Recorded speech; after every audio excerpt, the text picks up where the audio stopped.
welcome to Lakeside Nature Center. I'm Jackie Blessington, one of the staff here, and today in our series of babies and baby reuniting, we're going to talk all about songbirds and waterfowl.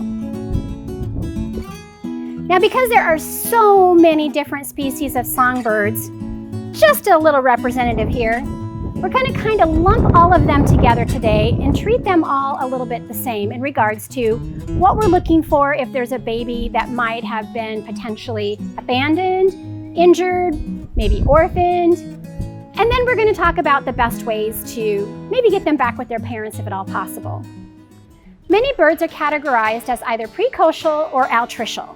Precocial basically means once they hatch, they're mature. They might have a bunch of down feathers on them and their eyes are open, but basically within minutes of being hatched or born, they're ready to take off. Doesn't mean they're ready to fly, but it means they're ready to leave the nest and join the parents. Altricial means that they're not ready yet, they're not mature. Many of them don't have feathers at all. If they do, they only have a little bit of down feather. Many of them have eyes that are still closed. And these are birds that require a lot more care from the parents. Many of the songbirds that we get calls about or that come into the Nature Center are altricial, which means that they are nowhere near ready to be on their own yet. Most of these birds are also what we call diurnal, which means active during the day, though a few of them are active at night. So breeding season essentially starts as soon as April and runs all spring and summer long. Some birds can have multiple clutches or multiple nests throughout the breeding season. Some maybe only have one, but again, it is very different depending on what taxa or what species of bird that we're talking about. So when we talk about aging of birds, we usually categorize them by hatchling, nestling, and fledgling. Most of the time in songbirds, it's the mom that sits on the eggs until they hatch, but it's both parents that take care of those babies, getting food sources and helping to feed them as they grow. Now, hatchling is just as the name implies. A hatchling is a baby bird that is literally either just hatched or is only a couple days old. These guys usually don't have any feathers on them or maybe just a little bit of downy feather. Their eyes are usually closed and they usually huddle together for warmth. Now, even as a hatchling, a baby bird does vocalize. That's how they let the parents know that they're ready to eat. Now, a nestling, that's a little bit older. They start to have pin feathers, so that's a feather with a shaft over it. Their eyes are usually open. They can maybe start to hold their heads up, and they're starting to move around the nest a little bit more. And they might not be as reliant on the warmth of their sibling. Now, a fledgling is kind of as that name implies as well. These birds typically have all of their feathers out of the shaft, so they're starting to get fluffy, and they're actually strong. And they actually are out of the nest at this time. The nest starts to get kind of full, and many of them get pushed out by their siblings. Some of them simply jump out as they're getting ready to explore the world. Something that's important to remember about fledgling songbirds is that most of them cannot fly in their first week out of the nest. And that's a very vulnerable time for these guys because they can't get away from predators. Mom and dad, though, are still really taking care of these babies as they're moving around all over the yard. They're calling and they're taking food to babies that might be in multiple different locations. The thing to remember, though, is that this is natural. This is a very normal part of their progression. They start to learn at this point where to find foods and how to join mom and dad once they learn how to fly. All right, so what happens if you find a nest on the ground? If you're lucky, it might be simply that the branch broke off from the tree and that nest is still attached. If possible, what you want to do is simply take that stick and the nest and secure it somewhere within the bush or the tree that it came down from. Sometimes, though, when you find a nest on the ground, it's not attached to anything. And a nest like this might be hard to simply put back where it came from. So to help out this nest that's got these little hatchlings in it, or nestlings, or even eggs, find a container that is appropriate to the size of the nest. Once you identify an appropriate container, make sure that you put holes in the bottom of it for drainage in case it does happen to rain. Once you've got the holes in the bottom, you have the nest in the container, simply attach it somewhere to the bush, tree, or even side of your house where it came down from. Okay, now let's say you find a hatchling on the ground, not in the nest. With those guys, again, remember they're so young, you've got to get them back into the original nest. So if at all possible, find out where that nest is at and get that baby back into its original nest. If you can't find the nest or you can't get to the nest, bring it into the nature center. Now, if you find a hatchling on the ground, it might be one or it could be more, but there's no nest with them, take a look around.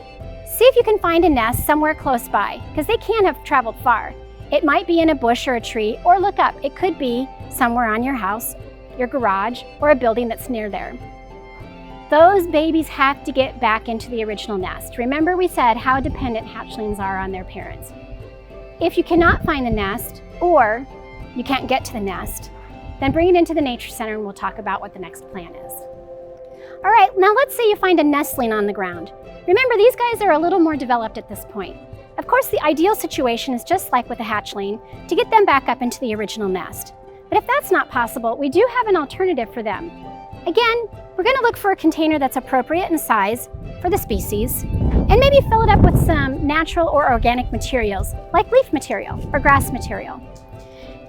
What you want to do then is, again, try to get this container as close as possible to where the original nest is. Put those babies in that container, and then what we want you to do is actually leave the area so you don't disturb the parents at this time. So now that you've got that container up there and you're watching from afar, you may or may not notice the parents coming and going, because that mom and dad, they are so busy gathering food for all those little chicks. So one of the things you can look for is evidence of poop. So you might see it around the nest or in the nest, or actually on the ground underneath the nest. If you see fresh poop, that's a really good indicator that mom and dad are actually feeding the babies. Don't be surprised if the babies aren't moving around much. That's actually a strategy to help protect them from predation. If you don't see good signs of poop though, that's probably a good indicator that they need to come into the nature center, and we'll look at what we can do for their extended care. Okay, now let's say that you find a fledgling on the ground and you're just concerned about the safety of this guy. Maybe you have dogs in your yard, maybe you have cats in the neighborhood. There's a few things that you can do to help increase their likelihood for success. One is actually to simply put them underneath a bush or underneath a brush pile. That does protect them. But don't be surprised. They're going to start to be mobile, so they're going to start hopping around again. Another option is to move them into another yard, but you really don't want to go more than 20 feet away from where they originally were found. Another option, of course, is to take your dogs into a different part of the yard. Obviously, keep your cats in the house when at all possible. You could also try predator scents, so things like fox and coyote, or even cayenne powder pepper, sprinkling it around where those fledglings are. Remember, we talked about before that birds have a very poor sense of smell, so you don't have to worry about deterring the parents because of the smell, but it might keep predators at bay.